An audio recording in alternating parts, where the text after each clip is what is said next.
I assume you've clicked on this video because you want to go pro at Fortnite or at least get extremely good. And what better way to learn these skills than get the secrets from the pros themselves. Today, we'll be diving into the top 10 secrets that the pros don't tell you about going pro at Fortnite. If you have been enjoying my past uploads or do watch this and enjoy it, please consider dropping a subscription down below and liking and commenting. It helps me out so much more than you can ever know, and I'm so grateful for every single one of you who have clicked that button. Thank you. First up though, we have Scrims. For those of you who don't know, Scrims are zone rule customs. This means that you can only fight until a certain amount of players score zone or until after a certain zone. There are also other scrims, but I assume if you clicked on this video you are at the lower level, so you probably don't need to know about the non-zone rule customs.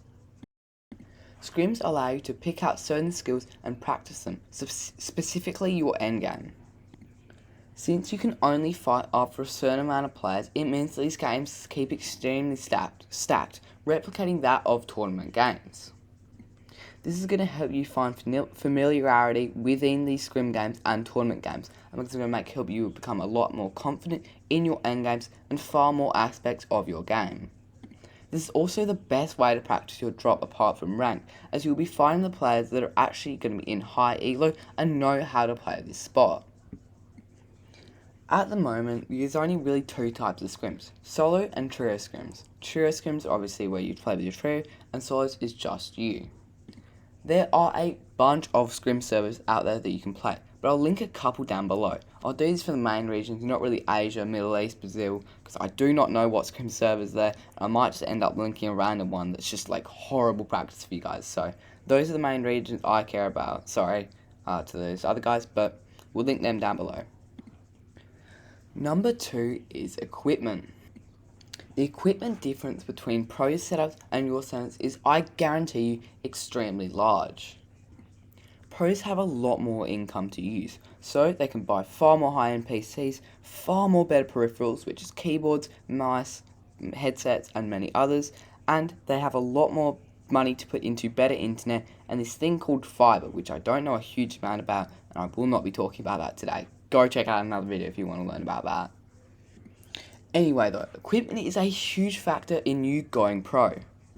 There's also another section I've seen many people talk about called reinvesting in yourself, which is basically what you should be doing when trying to acquire new equipment.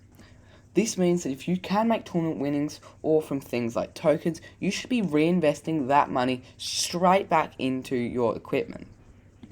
This may be upgrading your PC, upgrading your mouse, upgrading your keyboard, or upgrading your headset. Now, personally, if you are going to buy equipment, I would 100% buy from Amazon. They're one of the best return policies I know, and if you do find out that a keyboard is not working, broken, or it's just really not the right fit for you, you can return it within, I believe it's a 90-day period. Next though is other application, such as Kovacs, AimLabs, or Crosshair X. Obviously, this could be many things, where it could be aim training software or a built-in custom crosshair, which is one of the things I have been using for a while. Now, I would highly recommend you start getting into the habit of using Kovacs or AimLabs. These are the best way to work out how to get extremely precise mouse control, and I would 100% recommend it if you do want to put a lot of time into going pro at Fortnite. If you guys are wondering, are they free? Yes, AimLabs is free, but Kovacs, I believe, is $11 USD. So it's a little bit of money, but I would highly recommend it. Most of the pros have used Kovacs once or twice in their time going pro, and it's just absolutely insane at training your mouse control.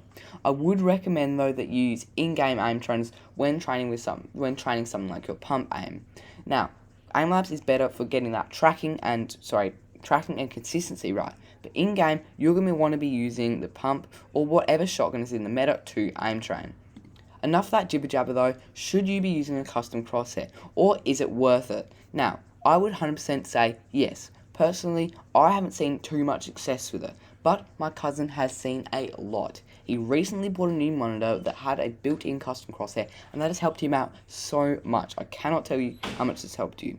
DJ also has a video. I'm not going to link it because I cannot be bothered linking that many things. But DJ has a video talking about whether you should or shouldn't use a custom crosshair based on your, requirements, dependencies, and how good you are.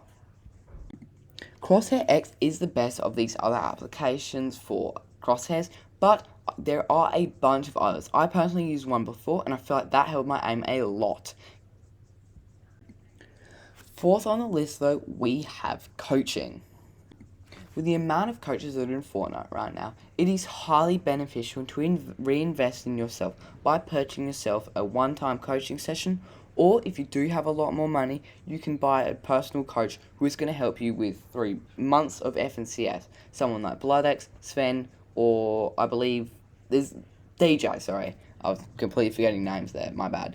But yeah, these guys help so much. And if you are going to buy this coaching, I would also recommend the Solo Masterclass or the Fighting Masterclass made by Destiny Jesus.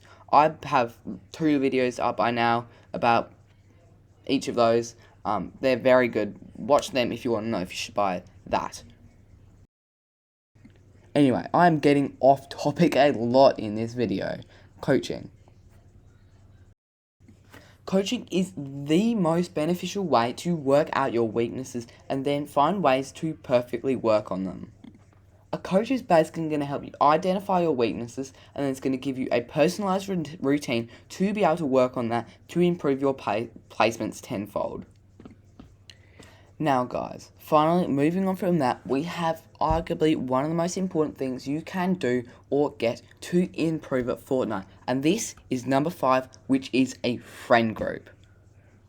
Now, this might sound a little bit silly, it's just some mates that you play with and grind casually. No, this is a dedicated group of individuals that work together grinding 4v4s, 2v2s, many other things. It's basically like your Fortnite family. I know that's weird to say, but these guys will be on with you every day, helping you improve your placements, and in turn, you improve theirs. But you don't want to join a friend group too early, and I know that sounds weird with me recommending it, but listen to this.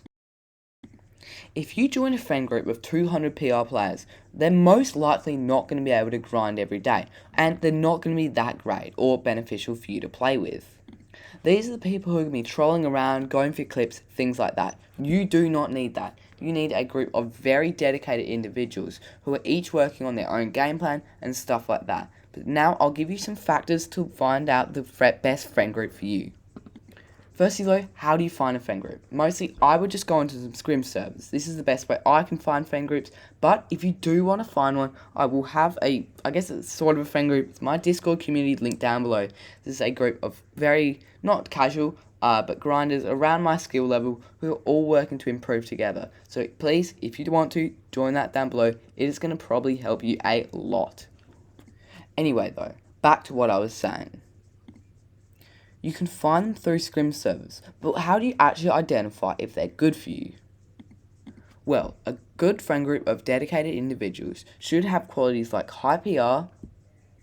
They should always be around your age, so they're not too immature or squeaky. You also want them to have around the same tournament placements as you. If you found a 100k PR player, but they had horrible tournament placements, there's no reason to play with them. Obviously, that's a bit of an exaggeration, but I think you get the message. Moving on though to number 6, which is warming up. Now, warming up is the most important way you can ensure that you're playing your best during training. Your warm-up routine should include things such as aim training, free building, and awareness training. You may ask, how do I train my awareness? Well, this is something I've been doing a lot of research on recently, and I would personally say that 2v1 maps are the best way to train your awareness. You're always against 2 other players, so you're going to be covering double the space. It's also just a lot more hectic, like a normal endgame. In here, you should be trying to focus on not tunnel visioning on one opponent, and being able to counter both of them while looking for good peaks and damage. Free building and aim are both quite self-explanatory, so let's move on to number 7, which is consistency. Now, building consistency in your in-game routine and out-of-game routine is one of the best things that you can do to easily improve your skill level. This can be things like doing the same warm-up every day, trying to eat the same food or at least eat healthy, and many other things like that, like going for a run at the same time, waking up and going to the bed at the same time, eating at the same time, hopping on Fortnite at the same time. All of that stuff is going to help you build consistency. That's pretty self-explanatory, but moving on to number 8, which is one of the most important things you can do in Fortnite, and one of the things that pros have done and consistently refined to improve their in-game skill. You could probably guess it by now, that is VOD reviewing. Now, you can basically VOD review in 3 different ways. This can be in-game, going to replays and looking over your personal game, or going to the tournament tab and looking over someone else's games. You can also switch your region down the bottom right if you want to say look at Mustache if you're on OCE. Secondly though, you can do it through something called Twitch VODs. I used to never do this and actually didn't even know about it, but knowing this has helped me so much. I'm not able to get as much time on the PC as I'm editing videos and creating content for you guys, but I do have a lot more time on my laptop, which means I can go into Twitch VODs, or really just the video tab on Twitch, that's a just fancy name for it, and look through the, I guess call them VODs, by the pro player that you want to look at their fighting, endgame, and all of that good stuff. You're going to have so much improvement, guys. Finally though, you can do something a little bit more fun, which is just looking through people's placement videos.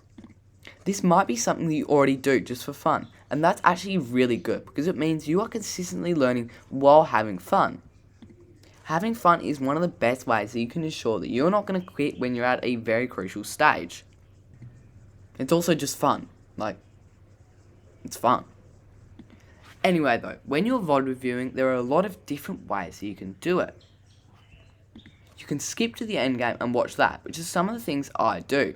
This allows me to maximize the amount of endgames I look at, and as an IGL, this helps me a lot more. But as a fragger, I would recommend only looking through about 3 games, but looking through them in a lot more detail, seeing why they did these certain things and what got them killed. Anyway guys, let's move on to off-spawn strategy, which is number 8. Sorry, I'm seriously sleep deprived, it's number 9. Now, an off-spawn strategy consists of a perfect drop map. This also means that you need a loot path to go along with this drop map. One of the best ways you can get this is a Syrian Pro. I'll probably link that down below if you guys want to get it. Highly recommend. Or you can just go into some Discord servers. I will take the time to link that because I know how important that will be to you guys. I haven't been bothered to link some other things, but don't worry, I will link this. There is a really good one called Wave Free Drop Maps. I think they've got a YouTube, so go check them out. Anyway, back to the video. You guys need to have one of these to ensure consistency, which is one of the previous things I talked about. This optimization in your gameplay is going to allow you to leave your drop much earlier and look for surge. This helps genuinely so much. Do you see what people are doing in grants? There is the exact same game plan every single time off spawn. They're not looking for tags at random moments, they're not keying random teams, they are only farming the efficient things and much, much more. This is because they have that game plan, and genuinely, do you think people would have gone there without this game plan? No, of course they wouldn't. This game plan is so important. Guys, I know this has been a really long video, but please hang in there. This is the most important one. Moving on to number 10, which is your motivating factor. Finding something motivating to cling on to and help you to grind this game consistently is one of the most important things you can do to improve at Fortnite. What I found though is that the best motivating factor is grinding to help others.